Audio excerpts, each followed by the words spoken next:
Good evening, Collegiate Dawarkans. Welcome back po dito sa ating YouTube channel. So, ayan, kamusta po kayo? Happy Burr months po sa ating lahat. Ayan, September na. At ang mainit nga nating update ngayon ay pumapatungkol po dito sa pasabog ng TVJ para bukas. So, inanunsyo na po nila ang pangmalakasan na po na dapat po nating abangan. Pero bago po natin pag-usapan at talakayin ang balita pong ito, ay nais ko po munang magpasalamat sa inyo sa walang sawa pong pagsuporta dito sa ating YouTube channel.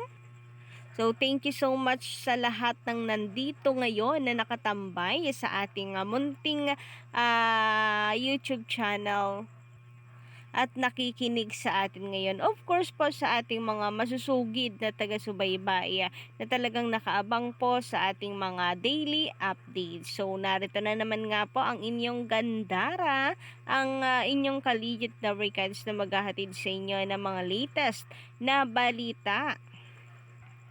Kaya naman kung hindi pa po kayo nakaka-subscribe, pindutin nyo na po ang subscribe button and notification bell para kayo po ay maging updated at una sa mga inilalabas po nating balita.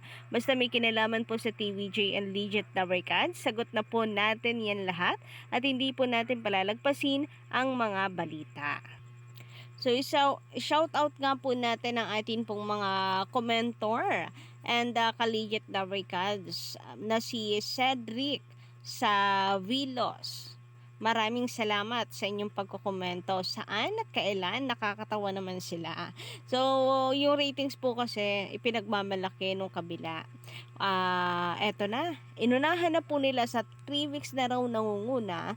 Then, sumunod ay pinagmalaki nila na number 1 daw po sa TV ratings, ang tawag dito, ang Itbulaga noong August 29. Then, sunod naman natin natanggap na balita ay buong Hulyo raw kulela ang E18. Nako, saan? Kailan? Nakakatawa naman daw talaga. Sabi niya Sir Cedric Savilos. Then, shout out din po dito kay Miss Jeanette Sikat. Sabi niya, saan ba humuhugot ng kakapalan ng pagmumukha ang mga mapang-angkin na yan? Sabi naman ni Alita Movila, shoutout po sa inyo. Good afternoon, Gandara SRU. And kay Miss Tess, ayan, dinoktor na naman nila yan. Shoutout at magandang gabi sa inyo kung nanonood po kayo ngayon. So, simulan nga po natin ang ating balitaan, guys.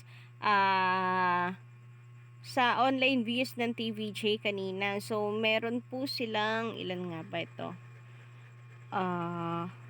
289,000 na views sa YouTube pa lamang po, guys. Kita nyo naman, no?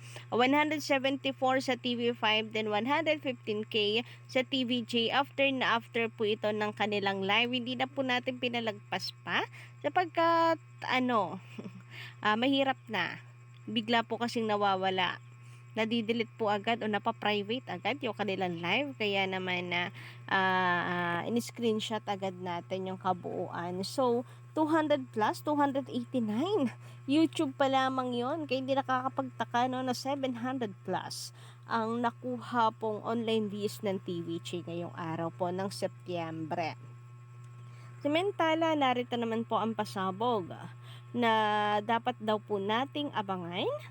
Ayon po sa TVJ Production or official Twitter account ng TVJ. So, Bogs, may pasabog tayo bukas. Kaya 11:30 AM pa lang tutok na agad sa TV5. See you tomorrow, Dawarkans. And bukod pa dyan, narito pa ang isa pa nilang post.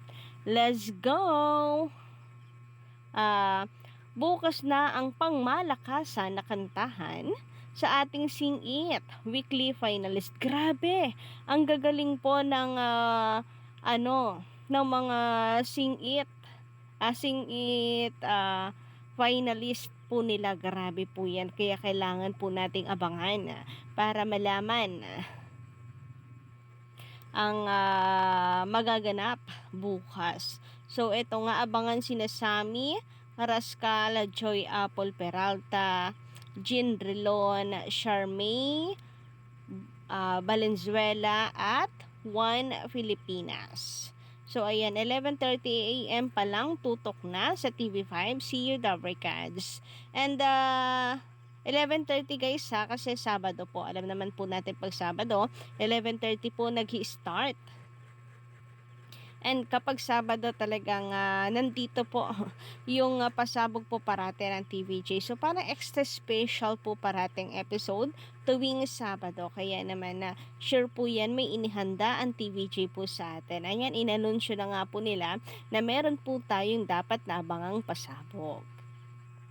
And for sure po niyan, mataas na naman po ang online views ng TVJ and ratings na rin kasi kapag Sabado talagang marami po ang nanonood.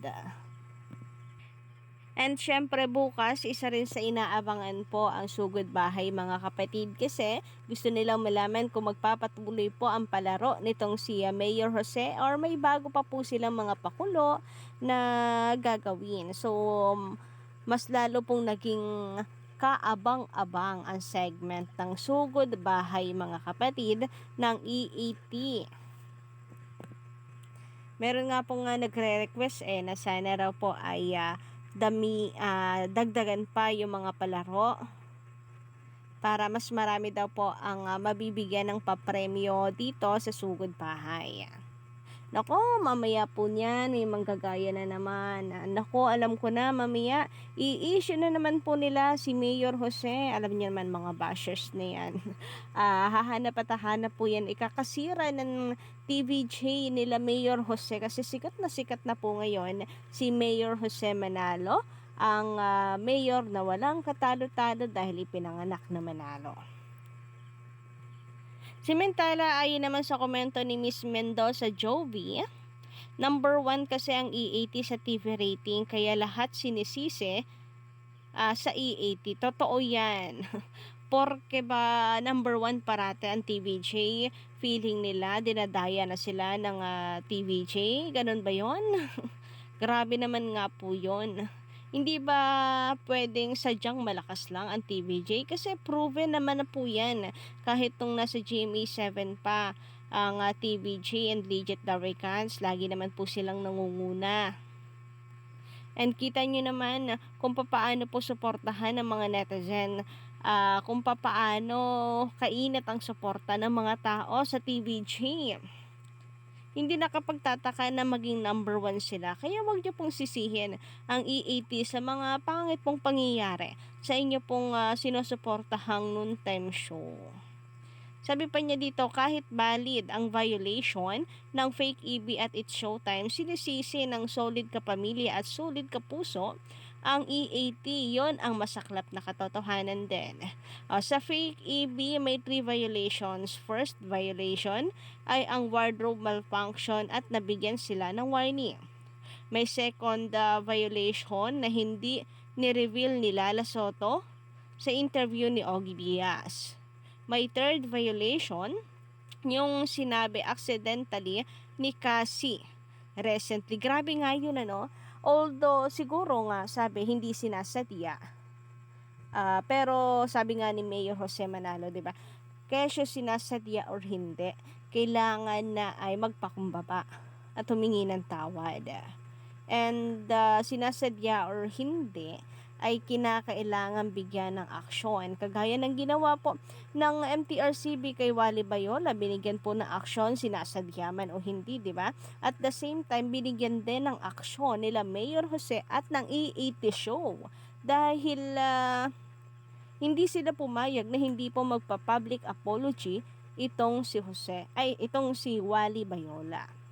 So, kaya naman sa mga nagsasabi na nagkamali lang yung bata, hindi yun excuse para hindi ma-issuehan. Kasi, kung speaking of nagkamali, paano kung kami magsabi nagkamali lang si Wally? Papayag ba kayo na hindi issuehan na MTRCB? Di ba po ba kayo gigil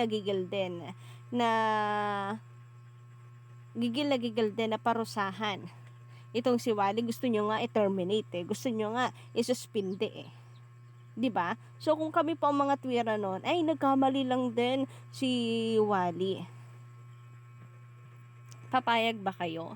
hindi rin. Kaya mas maganda rin po, nabigyan na lang rin ng aksyon. So, kung di naman na sinasadya, so ito po ay lesson na rin po. And sa future, para sa future, hindi na maulit. And yung mga ganitong violation, wala namang kinalaman ang TVJ po dyan. Kaya kung maaari, wag na pong idamay ang EAT. No, nagkamali po ba si Wally at inisyuhan ng MTRCB? Sinabi ba namin na ay kasalanan yon ng Itbulaga? Ay kasalanan yon ng It's Showtime? Sila ang may kasalanan kasi pinag-iinitan nila kami. Wala naman kayong narinig na ganun sa amin. Kayo lang po yung mahilig magsabi ng ganyan. Parang binabaliktad niyo po parati ang sitwasyon. Samantala, ayon naman kay Sir Randy Argiles, TVJ, legit na legit, never can sako forever. So, kayo po ba anong inyong masasay hinggil po dito sa ating mga napag-usapan ngayong gabi? Pa-comment na lamang po dyan sa baba. And don't forget to click the subscribe button and notification bell para po sa iba pang mga balita.